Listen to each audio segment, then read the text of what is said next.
Daerah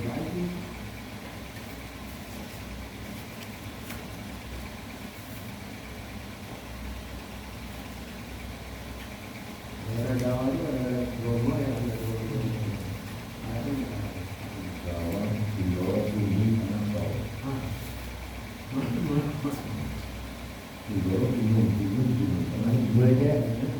Bismillahirrahmanirrahim. Assalamualaikum warahmatullahi wabarakatuh.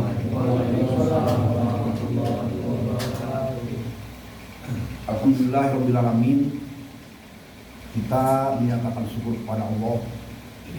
Nikmat yang selalu kita syukuri, masih ada kesempatan hidup di dunia merupakan satu hal nikmat untuk kita meraih nilai prestasi hidup yang lebih baik. Kemudian mensyukuri nikmat hidup ini dengan pernyataan sikap iman, sikap positif. Kita mau menerima apa yang telah Allah ajarkan kepada kita. Yang pasti janji Allah apabila hidup ini disyukuri dengan iman menuju kesudahan terakhir dunia sampai babak kedua di akhirat nanti kita mendapat kebahagiaan, keselamatan, kedamaian dan kesejahteraan. Kita membahas mengulang kembali dari teknik pembudayaan Al-Quran di dalam kehidupan jamaah. Dari bab pertama akan saya bacakan kitabnya. Nanti hal-hal yang kurang jelas silakan saudara-saudara bertanya, disimak.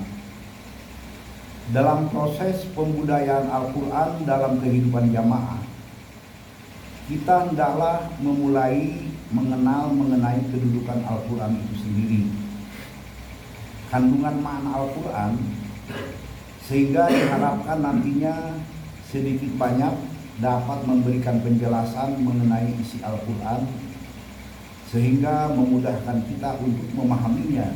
Ditambah pula keharusan menguak sejarah masa silam, sejarah perjuangan Rasul untuk dijadikan cermin bagi kita di dalam upaya melaksanakan proses jamaah Islam.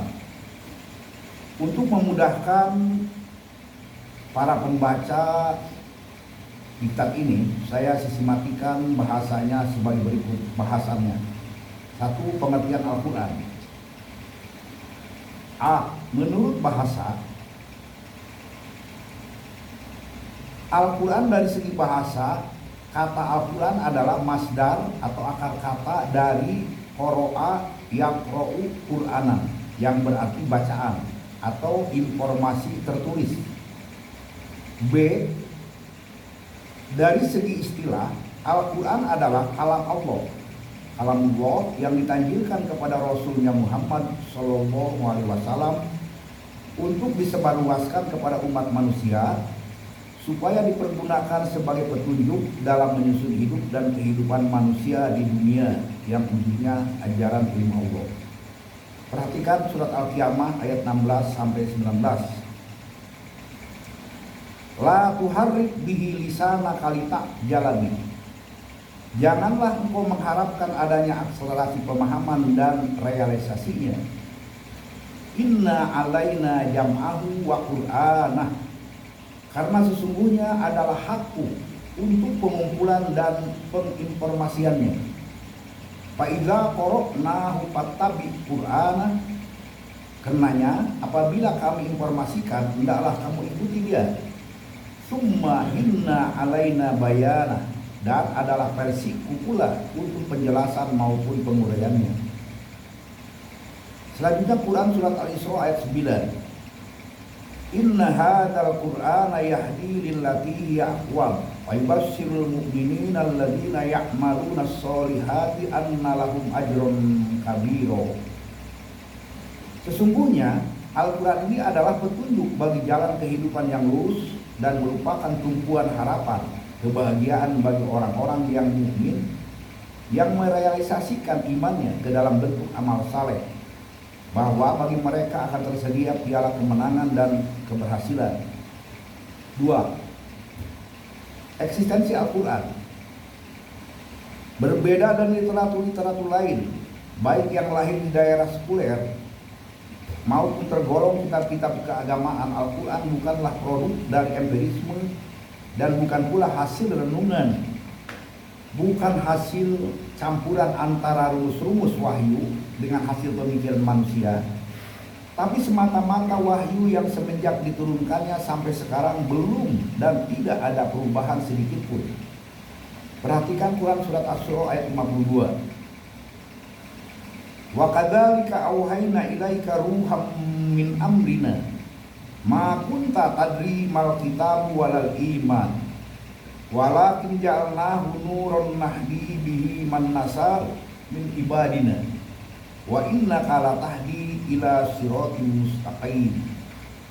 Dan seperti itulah kami wahyukan kepada Muhammad penyelaras gerak yang bersumber kepada yang pasti dari kami. Engkau sendiri tidak memiliki pengertian apa itu Alkitab dan apa itu iman.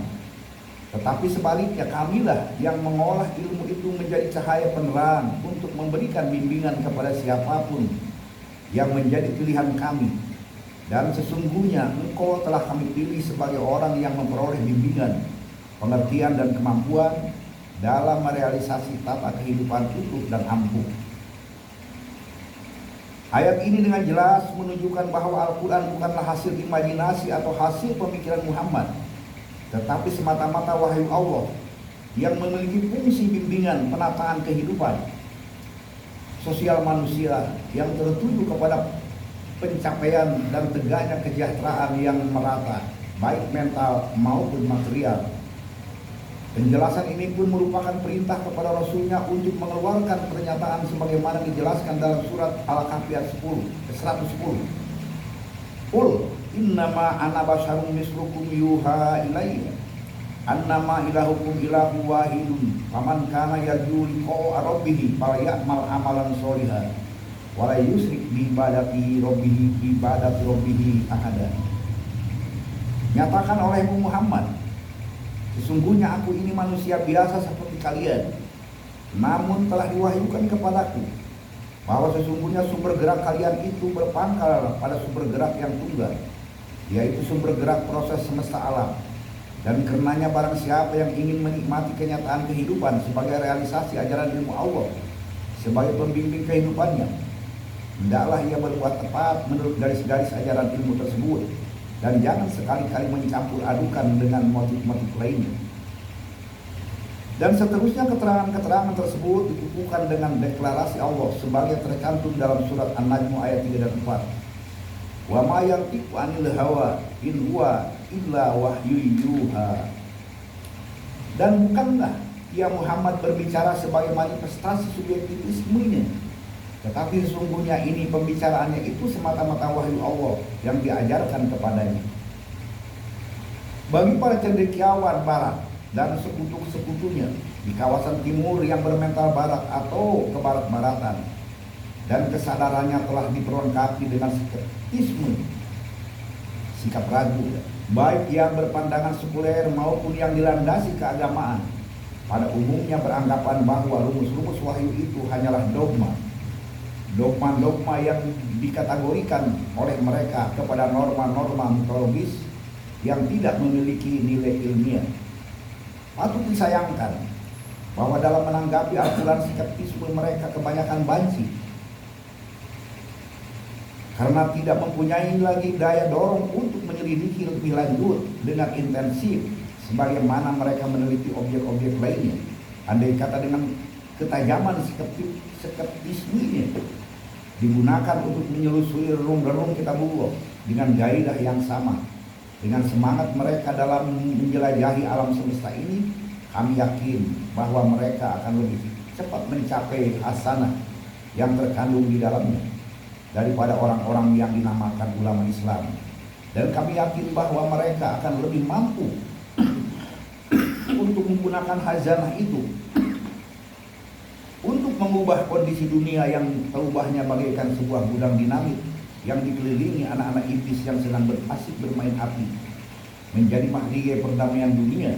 Dan kami yakin bahwa mahligai perdamaian akan menjelma apabila kehidupan di atas bumi Allah yang telah merupakan antara gerombolan-gerombolan serigala haus darah ini telah tersentuh oleh pancaran nur ilahi yang akan mengubahnya menjadi taman kehidupan Bani Adam yang indah, harmonis, di mana tiap-tiap individu merasa dirinya terpanggil untuk bertindak sebagai pensejahtera sesamanya, sehingga dengan sendirinya akan menjelma suatu laras masyarakat yang berproses di atas irama saling mensejahterakan.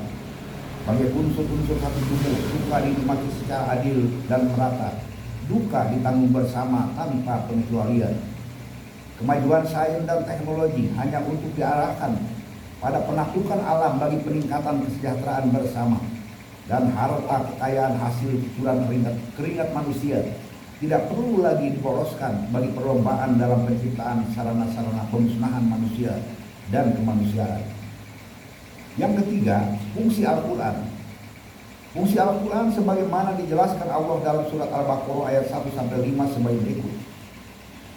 Alif Lam Mim, yakni huruf-huruf Al-Quran yang bakal menyusun diri menjadi kalimat adalah rumus-rumus yang mengandung makna dan pengertian. Dzalikal kitab la raiba fihi hudan lil muttaqin. Yani itulah Alkitab Al-Quran adalah satu bentuk ajaran ilmu Allah yang seluruh isinya tidak ada yang patut diragukan untuk menjadi bimbingan bagi hidup dan kehidupan muttaqin. Alladzina yu'minuna bil ghaib wa yuqimunas sholata wa mimma razaqnahum yunfiqun. Yaitu orang-orang yang beriman terhadap yang gaib, senantiasa menegakkan salat dalam seluruh aspek kehidupannya, dan mereka mau mengeluarkan dari sebagian rezeki yang kami berikan. Walladzina yu'minuna bima unzila ilaika wa ma unzila min qablika wa bil akhirati hum yuqinun.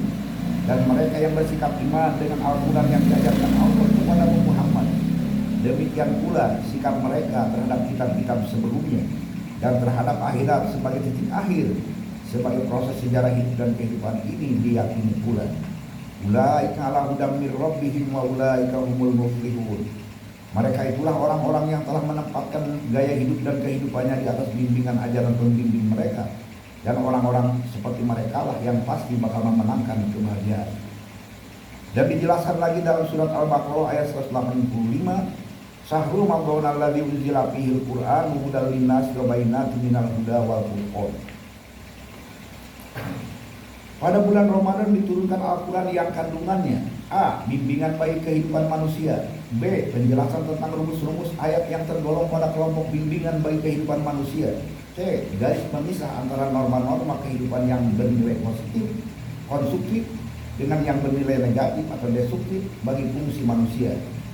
Jadi kesimpulannya adalah bahwa Al-Quran merupakan bimbingan bagi manusia agar dia dapat menempati misi eksistensinya sebagai khalifatullah fil ardi, yaitu pengemban amanah Allah untuk menuangkan prinsip norma-norma kepastiannya yang berfungsi sebagai ayas dalam penyantunan tata irama gerak proses semesta alam yang indah sentosa ke dalam tertib jalinan tata budaya manusia, agar dengan demikian dapat dibangun kehidupan yang aman, damai, dan sejahtera bahagia. Mengenai prinsip bimbingan tersebut, Al-Quran menegaskan dalam surat Ar-Rahman 1-9.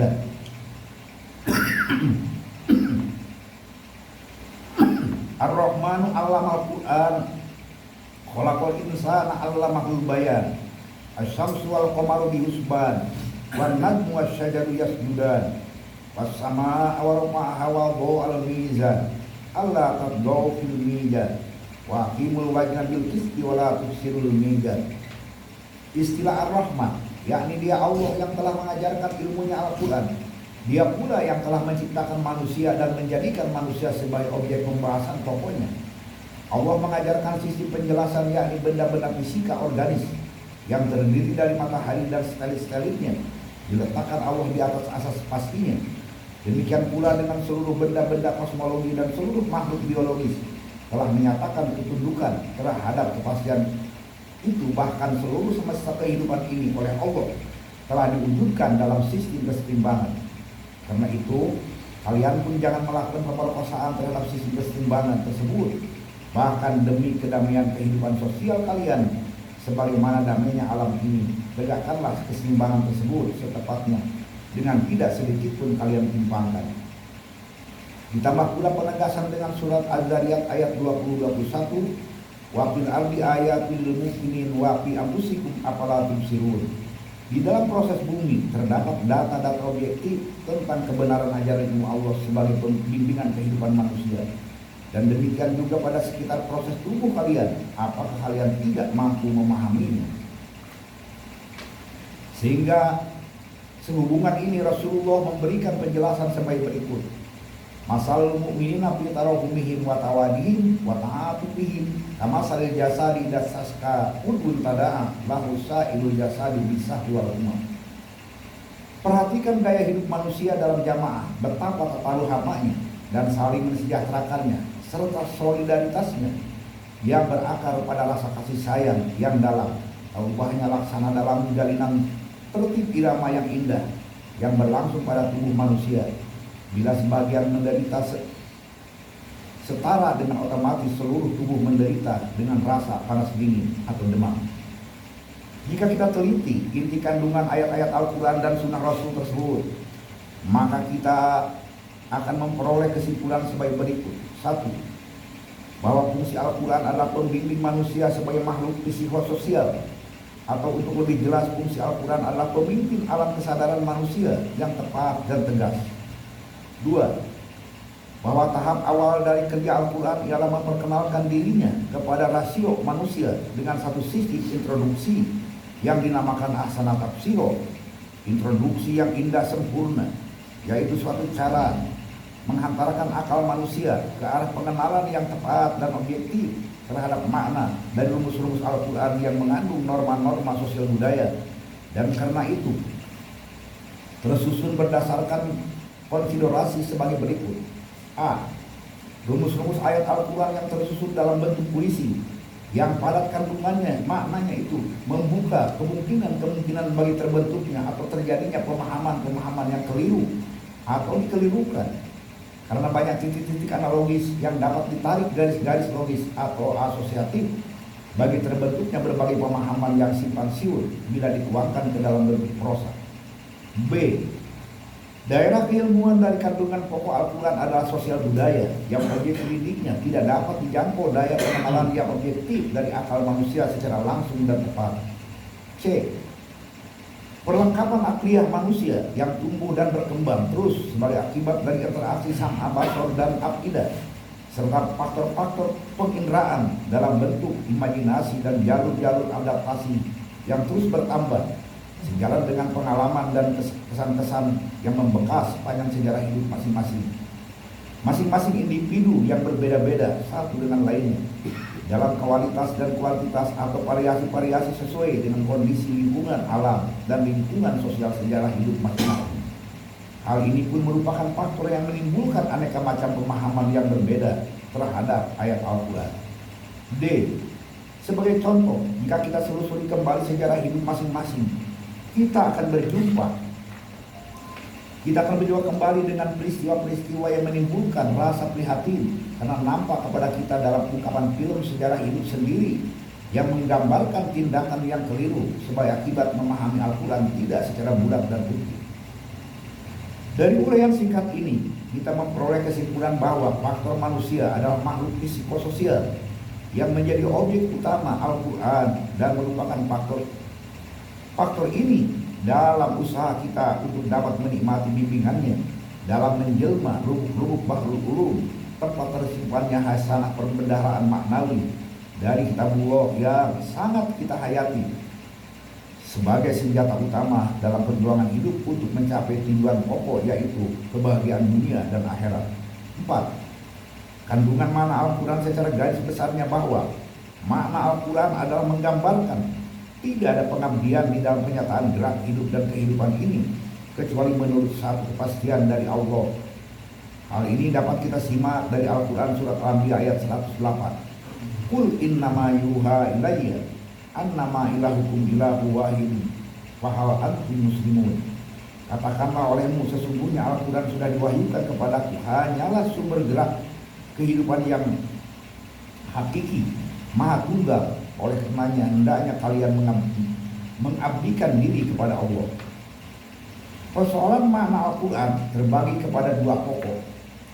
A. Muhammad, B. Mutasabihat. Perhatikan surat Al-Imran ayat 7. Walladzi anzala 'alaikal kitaba minhu ayatun muhammadun kunna ummul kitab wa ukhra mutasabihat. Fa'amal ladina fi qulubihim zaygun fayattabi'una ma tasabaha minhu ibtigha al-fitnah wa ibtigha ta'wili wa may ya'lamu ta'wilahu illallah warasihuna fil ilmi yaquluna amanna bi kullun min indi rabbina wa ma yadzakaru illa ulul albab. Sesungguhnya Allah telah mengajarkan kepadamu Alkitab Al-Quran, yang dari isi Al-Quran itu adalah ayat-ayat muhkamat yang menjadi isi pokok Alkitab, dan selain dari itu adalah ayat-ayat mutasabihat. Maka apapun orang-orang yang zaigun tanggapannya, mereka hanya mengikuti kepada ayat-ayat mutasabihatnya saja untuk membuat fitnah di permukaan bumi ini, dan mereka membuat takbilnya sendiri. Padahal tidak ada yang mengetahui takbilnya kecuali menurut yang diajarkan Allah, yakni mutasabihat harus dihubungkan dengan muhkamat. Dan sesungguhnya orang-orang yang merealisasikan tindakannya menurut ajaran ilmu Allah semuanya menyatakan, sesungguhnya kami beriman terhadap Al-Quran muhkamat dan mutasabihat. Kedua-duanya merupakan ajaran ilmu Allah, namun tidak menyadari terhadap Al-Quran itu kecuali orang-orang yang mampu menggunakan akalnya. Pengertian muhkamat. Muhkamat adalah masdar dari akar kata dari ahkama yahkumu ihkaman, muhkamatu, yang artinya atqana fil hukmi, menghayati hukum, norma-norma kehidupan. Jadi muhkamat adalah ayat-ayat Al-Quran yang menjelaskan tentang kehidupan manusia yang meliputi perintah Allah dan larangannya. Atau dengan rumusan lain, muhkamat adalah ayat-ayat Al-Quran yang mempunyai sasaran langsung pada ayat-ayat mukallaf. Ayat-ayat af'al mukallaf yaitu merupakan kaidah tentang arkanul Islam, norma-norma pembinaan. Muhkamat sama dengan undang-undang tingkah laku manusia, kaidah-kaidah hukum yang normatif dan bersifat instruktif atau perintah. B. Pengertian mutasabihat. Kata mutasabihat menurut bahasa adalah isim fa'il dari akar kata tasabaha, mutasabihatun yatasabah, dari wajan fa'ala yang artinya saling menyerupai. Menurut istilah dapat dirumuskan sebagai berikut. Mutasabihat adalah ayat-ayat Al-Quran yang menjelaskan tentang contoh-contoh, baik contoh tentang kejadian dan kenyataan alam semesta ataupun kejadian peristiwa sejarah dan sebagainya. Dalam rumusan lain dapat dikatakan bahwa mutasabihat adalah ayat-ayat Al-Quran yang tidak menempatkan af'al mukallaf sebagai sasaran langsung, tetapi berisi kaidah-kaidah keilmuan secara umum sebagai pembentuk dan pemangkat pandangan hidup, yaitu kaidah-kaidah gerak semesta alam dan kaidah-kaidah sejarah alamin dan qasas. Perhatikan surat Al-Jumu'ah 23.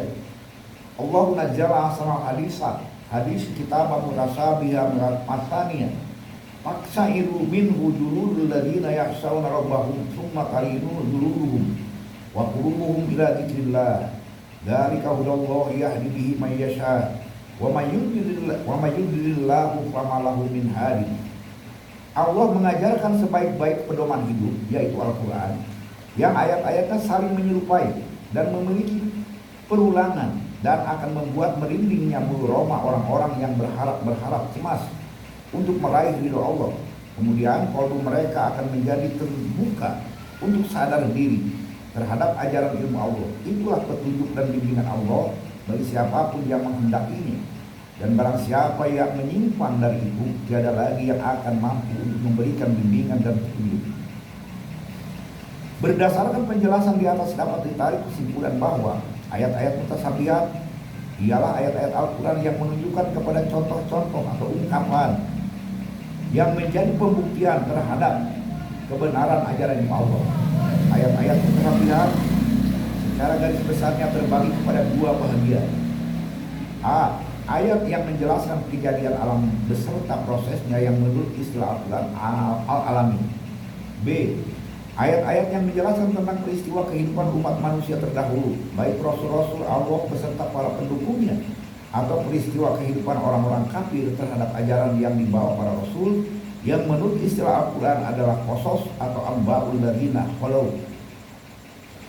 Dimaksud dengan istilah alami di sini ialah ayat-ayat Al-Quran yang menerangkan tentang kejadian dan kenyataan semesta alam, baik alam besar, sistem tata surya ataupun alam kecil, alam biologis, yang kesemuanya diungkapkan Allah dan dijelaskan bahwa kejadian dan gerak adalah menurut dan geraknya adalah menurut satu rancangan pasti Allah. Sehingga kenyataan geraknya teratur harmonis. Perhatian surat At-Tolak ayat 12. Allahul ladzi khalaqas sab'a samawati wa minal ardi mislahunna yatanazzalul amru bainahuma lita'lamu anna Allaha 'ala kulli syai'in qadir wa anna Allaha qad ahata bi kulli syai'in ilman. Allah yang telah menciptakan 7 tata surya, berikut bumi yang seperti itu pula di antara mereka terjalin satu penataan sempurna, agar kalian manusia mau mengerti dan mempelajari bahwasanya Allah mengilmui segala sesuatu. Sedang yang dimaksud Qasas di sini adalah ayat-ayat Al-Quran yang menjelaskan kejadian penting tentang peristiwa kehidupan manusia yang telah silam, baik para nabi beserta para pendukungnya maupun para penentangnya beserta gerombolannya.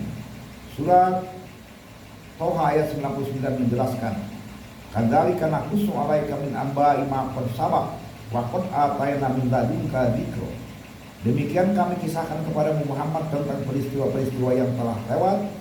Demikian itu pada hakikatnya adalah sebagai pemantap kesadaran. Surat Hud ayat 120, "Wa kullu naqussu 'alaika min amba'i rusul ma nusabbit bihi fuadaka wa ja'aka fil hadil haqq wa mau'izatul wa dzikra lil mu'minin." Peristiwa-peristiwa yang menyangkut kehidupan para rasul aku kisahkan kepada Muhammad agar lebih mantapnya tanggapanmu terhadap ajaran Allah. Di dalamnya berisi kebenaran pasti, bimbingan dan peragaan kesadaran bagi orang-orang mukmin. Dengan beberapa ayat Al-Quran di atas dapat memberikan kejelasan pada kita bahwa pengertian Qasas dialah peristiwa-peristiwa tentang pembuktian kehidupan umat terdahulu, baik mukmin maupun golongan kafir dengan segala akibatnya. Sedangkan keadaan sosial budaya dalam Al-Quran terbagi pada 2 bagian atau 2 jalur.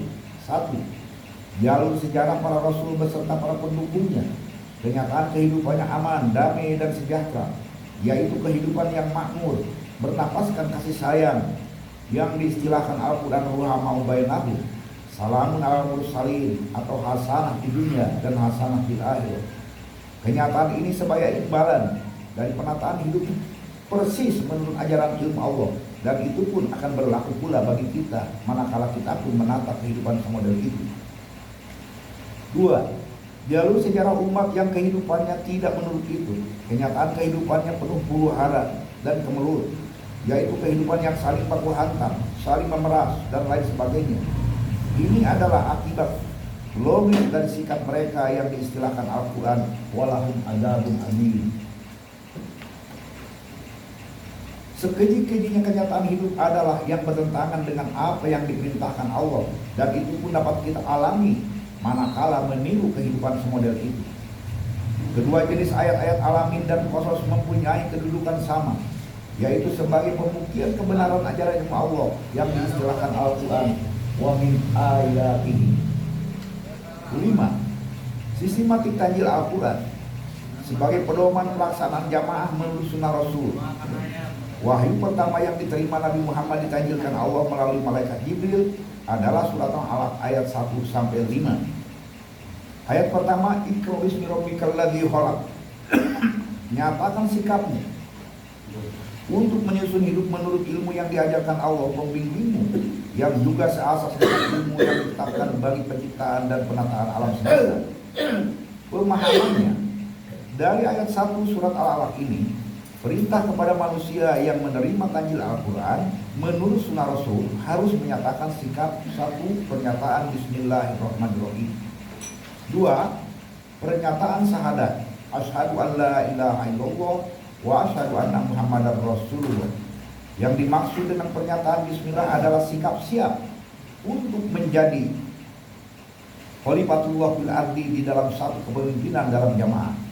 Penjelasan bismillah adalah dalam ayat surat Al-Baqarah ayat 163, wa ilahukum ilahu wahidun la ilaha illa huwar rahmanur rahim. Dan sumber gerak kalian adalah sumber gerak yang tunggal. Tidak ada lagi perintah kecuali menurut Dia yang telah mengajarkan ilmunya Al-Quran pembina kehidupan kasih sayang. Kenapa demikian tafsirannya? Jawabannya sikap iman adalah harus taat Al-Quran menurut sunnah Rasul yang diperintahkan oleh pemimpin jamaah. 2 An-Nisa 59. Ya ayyuhalladzina amanu atiiullaha wa atiiur rasul wa ulil amri minkum. Wahai orang-orang yang telah menyatakan sikap iman, taatilah ajaran Allah menurut sunnah Rasulnya, yaitu yang diperintahkan oleh umaroh di dalam jamaah. Yang dimaksud dengan pernyataan syahadat adalah wajib mendukung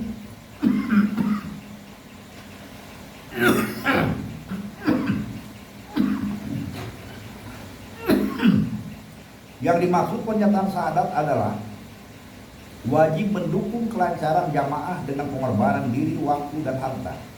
Kenapa demikian? Tafsirannya, jawabannya adalah syahadat itu pembinaan diri seorang untuk menjadi mukmin atau orang yang beriman. Kebenaran sikap iman ditegaskan dalam surat Al-Hujurat ayat 15. Innamal mu'minun ladzina amanu wa rasulihi tsumma lam yartabu wa jahadu bi amwalihim wa anfusihim fi sabilillah ulaika humus sholiqun. Sesungguhnya yang disebut al-mu'minun itu hanyalah orang-orang yang telah terlebih dahulu menyatakan dirinya untuk dibentuk oleh ajaran Allah menurut sunnah Rasulnya atau bersyahadat, kemudian sedikit pun tidak pernah meragukannya, dibuktikan oleh kemauan jihadnya, berbuat menurut tuntunan ajaran ilmu Allah melalui harta benda dan diri mereka demi lancarnya di Islam. Nah, orang-orang seperti itulah yang benar-benar sikap imannya. 2.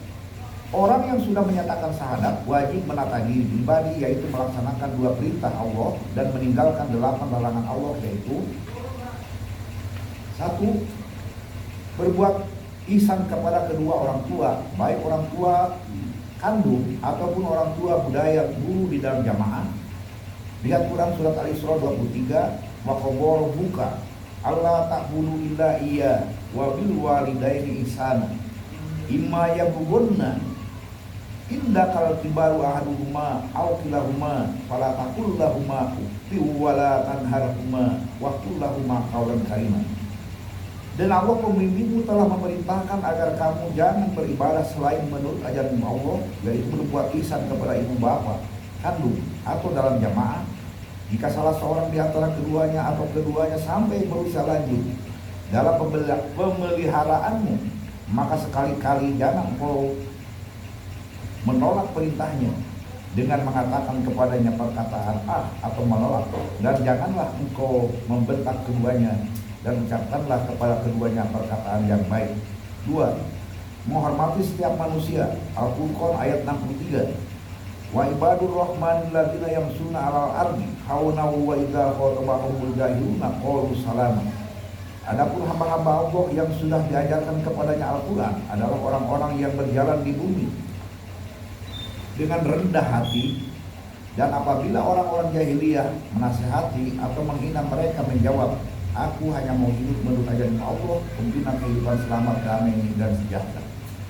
Orang yang sudah menyatakan syahadat wajib harus meninggalkan kabairul ismi, yaitu dosa-dosa besar seperti dilarang musyrik, mencampur adukan Al-Quran dengan wasapa, bohong, ujub ria, maling, zina, membunuh, judi, minum atau makan makanan terlarang, membuat kerusakan terhadap lingkungan, dan perbuatan-perbuatan lainnya yang akan meruntuhkan iman. Kenapa menjadi demikian tafsirannya dan pelaksanaannya? Jawabannya adalah karena isi kandungan Al-Quran adalah hukum atau undang-undang, norma, aturan tingkah laku manusia agar hidupnya selamat, damai, dan sejahtera dunia sampai ke akhirat. Wassalamualaikum warahmatullahi wabarakatuh. Keselamatan, kedamaian, dan kesejahteraan bagi orang-orang yang mau mentaati bimbingan ajaran Allah. Bersambung ke bagian kedua. Demikian, wassalamualaikum warahmatullahi wabarakatuh.